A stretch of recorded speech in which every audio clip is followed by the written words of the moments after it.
Hi everybody, today we're going to look at constructing functions given points, and we will look at three different types of functions. So I'll kind of start in order of what's easiest and go to what's hardest. So easiest is we're going to start with linear functions, and for a linear function we need to be given 2 points. Yes, you could do it with a point and the slope. We're not going to cover that today. We're just going to do like points to be able to make these functions. So we'll start with this one. We're going to make a function of the form f of x equals ax plus b, and the two things we're given is that f of 0 is 3 and f of 2 is 4.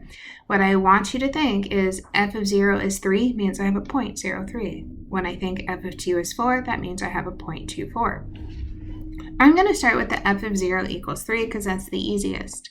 So if I do f of 0, that means I have 0 times x plus b is supposed to be equal to 3. You can immediately see that 0 times x is just 0, so this tells me that b is equal to 3. So I have part of my function already. Right now I know f of x is equal to ax plus 3. To get a, I'm going to use the second point, that f of 2 is 4. So we're going to do f of 2, which is a times 2 plus 3, and this is going to be equal to 4. So I'm going to rewrite that. 2a plus 3 is equal to 4.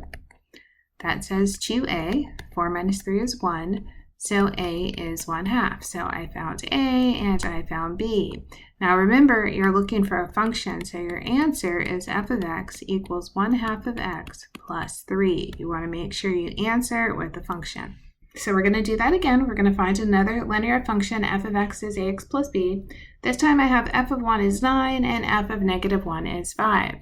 So let's start like we did last time. F of 1 equals a times 1 plus b, and that's supposed to be equal to 9. Now, nothing cancels, so not a lot I can do. So let's go ahead and write the second one.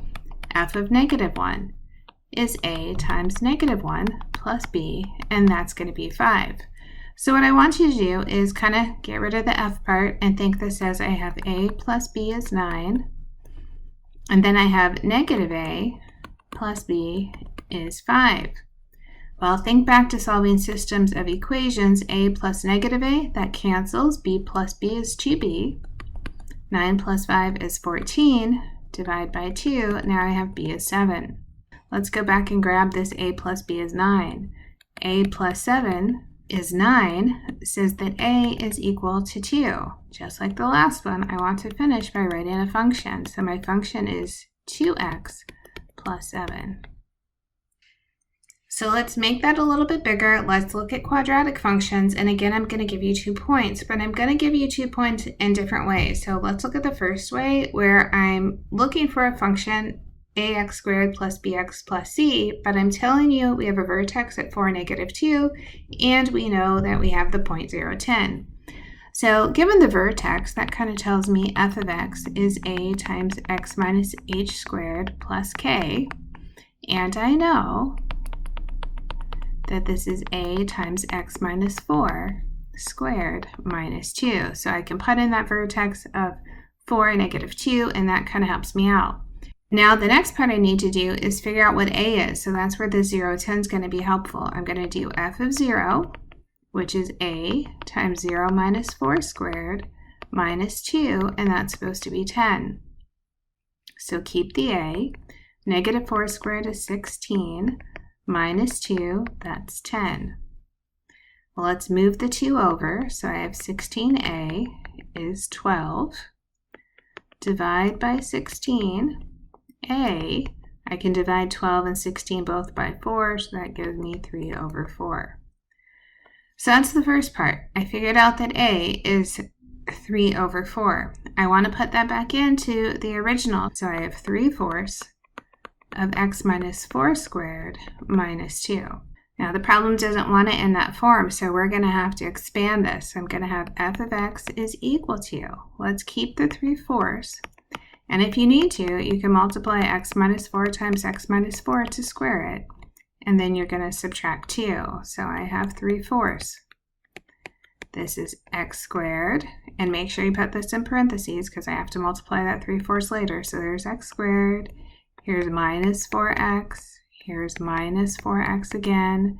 And then negative 4 times negative 4 is positive 16, then minus 2. This is 3/4. Let's simplify. X squared, -4, that's -8x plus 16 minus 2. So now I have 3/4. This is x squared. Let's write it the long way. 3/4 times 8x plus 3/4 times 16, and then minus 2. I think this will fit. I have 3/4 of x squared. 4 goes into 8 2 times. -3 times 2, this is minus 6x. 4 goes into 16 4 times. 3 times 4 is 12, but then minus 2, that gives me plus 10. This at the bottom is my answer. So I have f of x is 3/4 of x squared minus 6x plus 10. That's a little bit more work because it's quadratic. So let's try this one. We have find the quadratic. F of x is ax squared plus bx plus c. Given we have zeros, x1 is -3 and x2 is 8.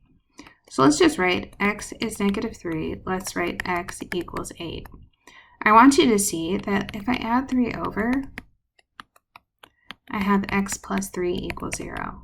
And if I subtract 8 over, I get x minus 8 is 0. So I want you to see these factors, x plus 3, x minus 8. So we're going to put those together, x plus 3, x minus 8. And we're going to call this our function f of x. We just multiply this out. So x times x, x squared. X times -8 is -8x. Then I have plus 3x. And then lastly, I have minus 24. So I have x squared minus 5x minus 24. This is my f of x. If you wanted, you could have thrown some kind of number in there like a, so I could put a half or a third or, whatever you want to. I think that just makes it harder, so there's no reason to do it. This satisfies the conditions we were given. So very much like that, we could do this with a cubic. So cubic, I'm looking at ax cubed plus bx squared plus cx plus d. I've just raised the power once. I need 3 zeros then. So quadratic power 2, I need 2 zeros. Cubic power 3, I need 3 zeros. So I'm going to start it the same way. X is 2, x is 4, x is 7. And I want you to see it just kind of comes over. So I have x minus 2 is 0. I bring the 4 over. I have x minus 4 is 0. I bring the 7 over. I have x minus 7 is 0. So these are my 3 factors I want to start with. So my function looks like x minus 2 times x minus 4 times x minus 7. What I would do is maybe just multiply the first 2 to start. So this gives me x squared. I'm going to say it the long way. Minus 4x, minus 2x, and then plus 8, put that in parentheses, times x minus 7. We can simplify that just a bit. This is x squared minus 6x plus 8. Then you're going to multiply by x minus 7. So what you think about is everything multiplies by x. So that becomes x squared times x is x cubed. 6x times x, that's 6x squared. 8 times x is 8x. Now everything multiplies by -7. So I have minus 7x squared plus, because I have a negative, so there's 42x, and then minus 56. To finish this off, we just put the like terms together. So I still have x cubed. I had -6x squared minus 7x squared, so that's minus 13x squared. I have positive 8x and positive 42, so that makes positive 50x, and then minus 56. So you can see here's my power 3. It's a cubic, and I put it in the right format, and that's really important because a lot of times, you're answering to a computer, and the computer only knows whatever format it's been programmed to. So you got to make sure you put it in the way it's supposed to go. So I hope that helps.